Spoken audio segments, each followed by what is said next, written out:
세번역 사도신경으로 신앙 고백하겠습니다. 저는 전능하신 아버지 하나님 천지의 창조주를 믿습니다. 저는 그분의 유일하신 아들 우리 주 예수 그리스도를 믿습니다. 그분은 성령으로 잉태되어 동정녀 마리아에게서 나시고 본디오 빌라도에게 고난을 받아 십자가에 못 박혀 죽으시고 장사된 지 가운데서 다시 살아나셨으며 하늘에 오르시어 전능하신 아버지 하나님 우편에 앉아 계신 죽은 자를 심판하러 오십니다. 저는 성령을 믿으며 거룩한 공교회와 성도의 교제와 죄를 용서받는 것과 몸의 부활과 영생을 믿습니다. 아멘. 거룩하신 아버지 하나님 감사합니다. 간밤에도 편히 쉬게 해주시고 새벽에 기도하는 자리에 불러주시니 감사합니다. 이 시간 저희들이 마음 중심으로 주님을 경외하게 하여 주시옵소서. 예수님 이름으로 기도드리옵나이다. 아멘. 찬송가 453장입니다.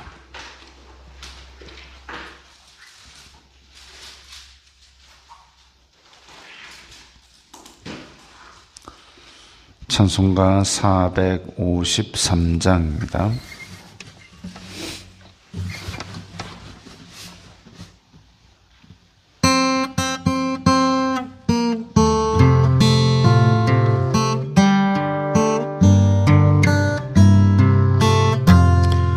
예수도 알기 원하네 크고도 넓은 은혜와 대속해 주신 사랑을 간절히 알기 원하네 내 평생의 소원 내 평생의 소원 대속해 주신 사랑을 간절히 알기 원하네 성령이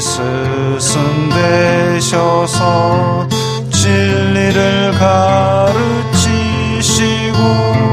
거룩한 뜻을 깨달아 예수를 알게 하소서 내 평생의 소원 내 평생의 소원 대속해 주신 사랑을 간절히 알기 원하네 성령의 감화 받아서 하나님 말씀 배우니 그 말씀 한 절 한 절이 내 맘에 교훈되도다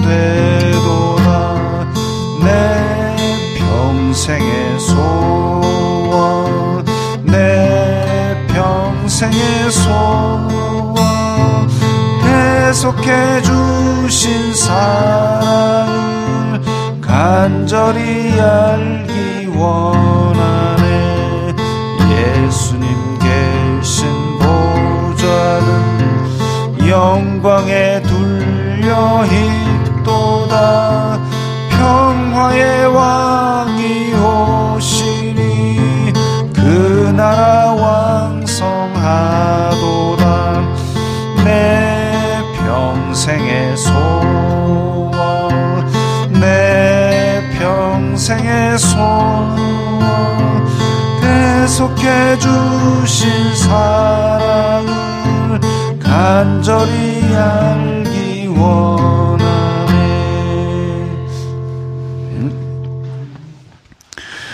오늘 말씀은 민수기 30장 9절부터 16절까지의 말씀입니다.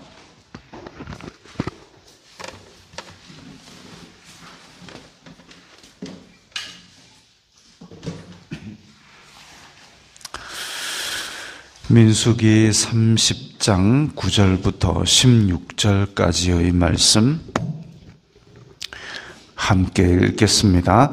과부나 이혼당한 여자의 서원이나 그가 결심한 모든 서약은 지킬 것이니라. 부녀가 혹시 그의 남편의 집에서 서원을 하였다든지 결심하고 서약을 하였다 하자 그의 남편이 그것을 듣고도 아무 말이 없고 금하지 않으면 그 서원은 다 이행할 것이요 그가 결심한 서약은 다 지킬 것이니라. 그러나 그의 남편이 그것을 듣는 날에 무효하게 하면 그 서원과 결심한 일에 대하여 입술로 말한 것을 아무것도 이루지 못하나니 그의 남편이 그것을 무효하게 하였은즉 여호와께서 그 부녀를 사하시느니라. 모든 서원과 마음을 자제하기로 한 모든 서약은 그의 남편이 그것을 지키게도 할 수 있고 무효하게도 할 수 있으니 그의 남편이 여러 날이 지나도록 말이 없으면 아내의 서원과 스스로 결심한 일을 지키게 하는 것이니 이는 그가 그것을 들을 때에 그의 아내에게 아무 말도 아니하였으므로 지키게 됨이니라. 그러나 그의 남편이 들은 지 얼마 후에 그것을 무효하게 하면 그가 아내의 죄를 담당할 것이니라. 이는 여호와께서 모세에게 명령하신 규례니 남편이 아내에게 아버지가 자기 집에 있는 어린 딸에 대한 것이니라. 아멘.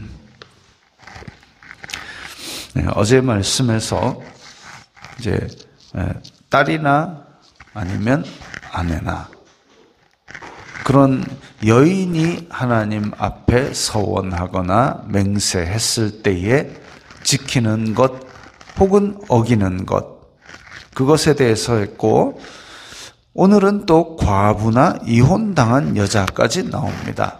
근데 과부나 이혼당한 여자는 자기가 가정의 가장이 되고, 그렇다면은 그 가정에서 일어나는 일에 대한 영적인 책임 또한 자기가 있습니다. 달리 누구에겐가 내가 서원을 했는데 할까요 말까요 물어볼 필요도 없고 하나님 앞에서 바로 그 책임을 져야 되는 것이죠. 가정이 있는 경우 그 가정의 가장이 영적인 책임자이고 하나님 앞에서 그 모든 일에 대한 책임을 집니다. 근데 아버지가 있거나 남편이 있는 경우에는 아버지나 남편이 그 역할을 했었고, 과부나 이혼당한 여자 같은 경우는 자기 자신이 그 영적인 책임을 집니다. 영적인 책임을 진다는 얘기는 서원을 했을 때에 그것을 지키는 것, 그 책임도 있고 그것을 지키지 않는다면 그 일에 대한 책임뿐만이 아니라 거기에 대한 죄도 받는 것을 의미합니다. 그래서 그의 남편이나 그의 아버지가 그것을 듣는 당일에 그것은 하지 마라 라고 이야기를 했다면 거기에 대한 책임도 없고 죄도 없지만, 만약에 그것이 시간이 지나고 하루가 지나고 그걸 하지 마라 라고 하게 되면 그 하지 못한 서원에 대한 책임, 그리고 하나님 앞에 그것을 어긴 데 대한 죄, 두 가지가 있죠. 책임과 죄, 이것들은 다 이제 남편이나 아버지가 그것을 지고 가야 된다는 것이죠.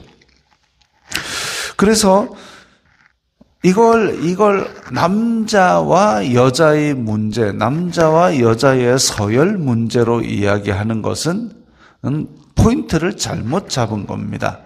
영적인 질서와 권위에 관한 것이고 하나님과의 약속에 관한 것입니다. 하나님께서는 인간과의 약속, 언약을 지키시고 이루시는 분이시고, 그래서 약속이나 서원을 할 때에 그 보증물 하나님보다 더 뛰어난 하나님의 약속을 보증할 만한 그 다른 어떤 것도 없기 때문에 하나님께서는 스스로를 보증으로 하셨습니다. 근데 사람 같은 경우는 뭐 돈을 빌린다 했을 때 담보물이라는 거, 내가 만약에 어기게 되면, 못 갖게 되면 이걸 대신 가져가라. 담보물이라는 것이 있죠. 그런데 그렇게 사람은 연약하고 약속을 어길 수도 있는 존재이기 때문에 하나님께서 언약 못 지키면 죽음, 사실은 그렇잖아요. 아브라함의 언약할 때에 소를 갈라놓고 짐승을 갈라놓고 그 사이를 원래는 이제 언약의 당사자 둘이서 같이 지나가야 되는데 하나님께서 스스로 그 사이를 지나가셨습니다. 언약을 어기면 목숨을 내놓는 그런 것이 고대 언약의 특징이었습니다. 그게 하나님으로부터 비롯된 언약의 무거움이죠. 무거움이고 중요함이고. 그런데 사람이 그걸 언약을 그렇게 확실하게 목숨 걸고 다 지킬 수 있느냐? 그렇지 못한 연약함이 있는 것을 하나님께서는 아셨습니다. 그렇기 때문에 사람이 혹시나 말로 잘못 뱉었다 할지라도 그 잘못 뱉은 데 대해서 그때마다 목숨을 다 빼앗는 것이 아니라 하나님은 사람의 연약함을 아시기 때문에 그것이 죄다라고 가르쳐 주시고 그 죄에 대해서 속죄하는 방법도 알려주셨습니다. 그러면 도저히 지킬 수 없는, 예를 들면 입다가 전쟁에 이기게 해주시면 내 딸을 바치겠습니다 라고 했을 때에 딱 집에 돌아왔는데 사랑하는 딸이 맞이하러 나왔다. 그러면 그 자리에서 하나님 앞에 회개를 하고 거기에 대한 속죄 제물을 드림으로써 그 언약을 어긴 데 대한 죄를 하나님 앞에 용서받는 게 그게 맞죠. 하나님이 그 딸 바친들 기뻐하시겠습니까? 아이고 소원 잘 지켰구나. 아니요, 그거 아닙니다.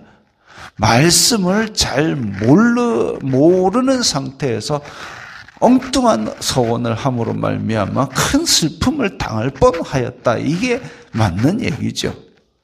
그래서 사람이 절대선이라는 것, 사람이 절대적으로 옳은 것, 사람이 절대적으로 지키는 것이 있을 수 없는 일이기 때문에 하나님께서는 그것을 법으로 정해 놓으셨고, 그리고 법을 지키는 데 있어서 가정이라든지 가장이라든지 제사장이라든지 백성의 두령이라든지 백성의 장로라든지 하는 권위와 질서라는 부분도 주셨습니다.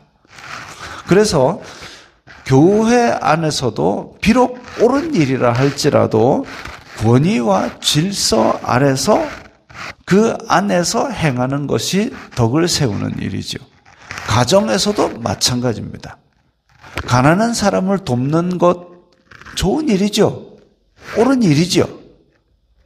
가난한 사람을 돕기 위해서 집문서 팔아가지고 하루는 아빠가 퇴근해 보니까 집에 가재도구를 다 밖에 꺼내놨어요.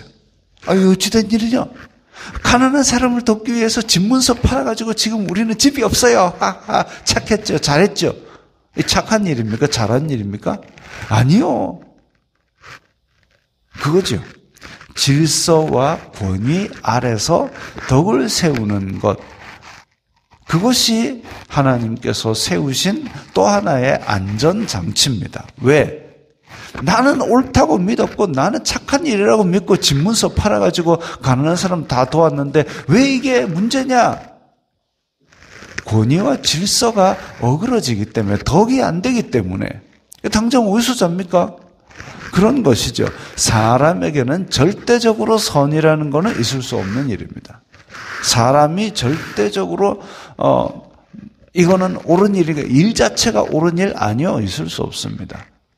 절대선은 하나님밖에 없고, 그리고 그 하나님께서 사람을 위하여 안전장치를 주셨으니 여러 권위와 질서들이고 권위와 질서의 주인은 하나님이십니다. 그렇기 때문에 권위와 질서, 법, 이런 것들을 지켜가면서 덕을 세우는 것이 옳지요.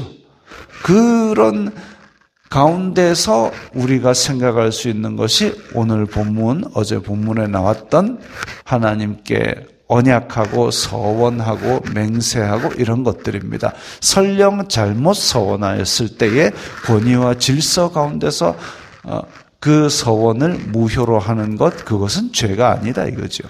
그러나 그것을 다 듣고 하기로 다 동의가 되고 권위와 질서 아래서 하기로 했다면 그것은 철저히 지키는 것이 맞다. 그러나 설령 사람이 그것을 못 지킨다 할지라도 하나님 앞에 책임과 허물에 대한 죄 용서받는 길도 열어주셨다. 이것이 이 본문을 보는 바람직한 방향입니다. 우리도 또한 마찬가지지요. 권위가 있고 질서가 있고 하나님 앞에 약속한 것이 있고 거기에 대한 책임도 있고 성도들의 입에는 권세가 있기 때문에 그 권세로 말미암아 말을 허투루 하지 않고 하나님과 한 약속들을 잘 지키되 권위와 질서 가운데 그리고 교회의 덕을 세우는 가운데 그런 것들을 유지하고 또 약속을 지켜나가고 이렇게 하면 신앙에 도움이 됩니다. 하나님 앞에 제가 올해는 성경을 꼭 1독을 하겠습니다. 2독을 하겠습니다. 매일 꼭 시간을 정해서 기도하겠습니다. 이런 거 좋은 일이죠. 그것을 다 지켰을 때에 그 성취로 말미암아 신앙에 도움이 되죠. 그러나 그것을 어길 수도 있습니다. 어겼을 때 하나님 내 목숨으로 갚겠습니다. 아니요. 그걸 하나님이 기뻐하시지 않습니다. 회개하고 돌이켜서 다시 바람직한 길로 서고 권위와 질서와 덕 가운데서 신앙생활을 유지하는 것, 그것이 하나님께서 기뻐하시는 삶입니다. 약속을 어겨도 된다가 아니라 약속은 신중하게, 그러나 혹시나 어겼더라 할지라도 낙심하지 말고 하나님 앞에 그 허물을 다시 고하고 새로운 또 신앙의 발걸음을 디뎌 나가는 것, 이것이 사람의 연약함을 안고 하나님 앞에서 계속 믿음 생활을 하는 일입니다. 우리는 절대 선도 없고 절대 악도 없고 믿음이 아주 뛰어나 보이는 사람도 하나님 앞에서는 그야말로 미미한 존재에 지나지 않습니다. 그런 인간의 한계를 잘 생각하고 하나님 앞에 그저 겸손하고, 그래서 예수님께서도 그냥 옳으면 옳다, 아니면 아니라 하라, 그에서 넘어서면 죄를 지을 수 있으니 말을 조심하라고 말씀하신 바가 있습니다. 오늘도 그런 우리가 예수 그리스도 안에서 받은 말의 권세가 있는 성도임을 생각하고 신중하게 말을 하며 하나님 앞에 한 발 한 발 전진해 나가는 우리가 되어야 되겠습니다. 기도하겠습니다. 거룩하신 아버지 하나님, 감사합니다. 하나님께서 허락하신 권위와 질서와 교회의 법과 교회의 덕을 세우는 그 일 가운데서 저희들이 아름다운 열매들로 주님 앞에 드리게 하옵소서. 예수님 이름으로 기도드리옵나이다. 아멘.